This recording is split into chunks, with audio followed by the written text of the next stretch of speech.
Shalom, friends. This is Akiva with Israel in 5, and I'm inviting you to take part in a very, very important campaign for Meir Panim to help help millions of Israelis who are in need in general in their lives every single day, but especially as the upcoming Jewish high holiday season is approaching. And it's up to us to help these millions of Israelis celebrate these holidays with joy, celebration, and with dignity.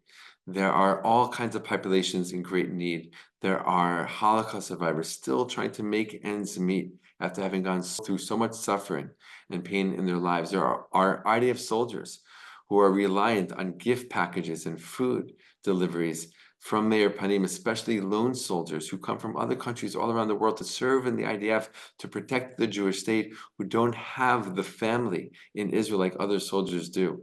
There are 100,000 Israelis who are still not living in their homes in the north of Israel because of the constant rocket attacks from HEZBOLLAH. They need our help too. And of course, the families that are living under the poverty level are struggling every single day and are wondering, how are we going to give our families, our kids, a joyous holiday season? Please go to Israel5.org/donate or click on the link below to give a donation. Every single donation will be doubled as a result of a very generous grant by the Steinberg Gift Fund. And this is the time to give. This is the time to act, to make sure that after a very, very hard year of war in Israel against Hamas and the Gaza Strip, Hezbollah from Lebanon, that Israelis are able to celebrate this high holiday season with joy and with dignity. Give what you can and know that every single dollar of your donation will go directly to helping all of these Israelis in need.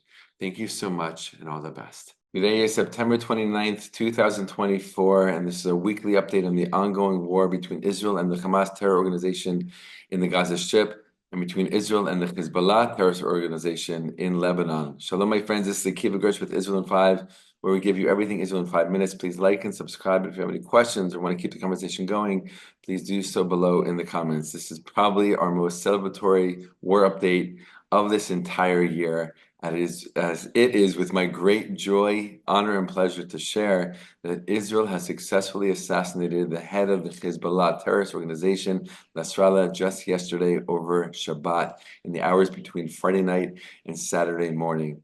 Israelis woke up to this news in joyous celebration. The news spread very quickly, even to those Israelis who keep Shabbat and don't have phones on or TVs on or computers on. The news spread very well and very quickly, and it was an incredible thing here yesterday, and continues to be an incredible thing, a great source of joy and celebration, as one of Israel's biggest enemies has been taken out of this world. And all the good people of the world are celebrating along with us, including many Arabs and Muslims around the Middle East. These images are absolutely amazing to see Arab Muslims on the streets of Syria and Lebanon and elsewhere, joyously celebrating the downfall, the death, the assassination of Nasrallah, because for them too, he was a source of much agony, much pain and suffering. He was the head of the Hezbollah terrorist organization since the early 1990s, an organization that was created in the early 1980s as a force backed by Iran to fight Israel. And that's what they've done for decades and decades. Launching terror attacks, shooting rockets and missiles at Israel over the years. And this really is, as President Biden said, a delivering of justice to Israel and again to all the good people of the world. This is an amazing thing. The Hezbollah, is very important to remember, did not only target Israel. In the early 1980s, they launched a horrible terrorist attack against U.S. troops in Lebanon, killing over 240 Marine sailors and other troops, right? And so for Israel, I'm sorry, for America, this also feels like justice was delivered just yesterday in the assassination of Nasrallah. This really, really is a game changer in this war. In the past couple of weeks, we have seen unbelievable things happening. Right? This is like no other war Israel has fought. They are already calling this the Third Lebanon War, but already in the first couple of weeks of this Third Lebanon War, Israel has achieved more successes than it has in all of its fighting against terrorist organizations in Lebanon. It's very interesting to remember. It's very important to remember that though this is called the Third Lebanon War, Israel has not fought Lebanon, the country, directly since 1948, since the War of Independence when Lebanon took part. Lebanon is not a very strong country. It has been plagued by inner turmoil throughout its years of existence, as there's many different ethnic groups that were forced to live together in the post-World War I reality, in the creation of these countries throughout the Middle East on lands that used to belong to the Ottoman Empire. So Lebanon has not directly fought Israel in many, many decades. The first Lebanon war was against the PLO terrorist organization. The second Lebanon war was against Hezbollah. And the third Lebanon war is now again against Hezbollah. And we have Israel has gained incredible, incredible victories in just a very, very short time. How are they able to do this? Based on years and years, even decades of intelligence gathering, knowing exactly where Hezbollah is located, how many weapons they have, where they're keeping their weapons, and the like.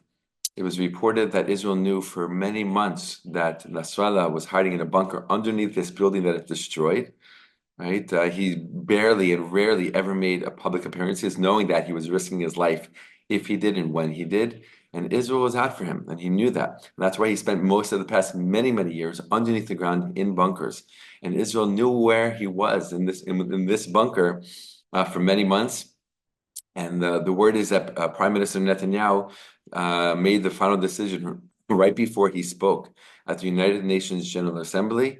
That he made the decision right before then to give the final authorization to the strike, knowing that Nasrallah and other top military leaders, both from Hezbollah and Iran, would be sitting in that bunker watching his speech. That's the word that's coming out, that they were there, that they gathered together for a special meeting to watch Netanyahu's speech. So many people are saying that the last thing Nasrallah saw was the face of Netanyahu. Justice is absolutely served. It's important to remember that Hezbollah has been sending rockets daily to Israel, right? Firing at Israel, attacking Israel daily since October 8th, 2023, the second day of the war with Hamas. They joined with no good reason. Not that Hamas had any good reason either, but Hezbollah had nothing to do with the conflict between Israel and Hamas, and Hezbollah decided to get involved in the war. Why? Because both Hezbollah and Hamas are backed and supported and funded by the same terror regime, that being the Islamic Republic of Iran. There are Iranians on the streets yesterday and today celebrating as well the downfall of Nasrallah, because they too despise him, right, and know that he is a source of evil in the world in general and their lives specifically. So it really, really is an incredible day. It's a great day. It's a source of celebration. I know that you're joining me and all of us here in Israel in this day of celebration, and it really is an amazing thing. Of course, Israel is ready and geared for any escalation that might happen. Already rockets have been shot since this assassination from Lebanon, also from other areas around the Middle East, including the Houthis in Yemen. And so definitely Israel is on guard to see what will happen next. But as it just showed Hezbollah, Lebanon, Iran, and the world, Israel is strong, Israel is capable, and Israel will reach anywhere in the world in order to fight against and, if necessary, even kill Israel's enemies. Thank you again for all of your support, your prayers, and your thoughts. Wishing the soldiers well and a quick, please God, release of the hostages already.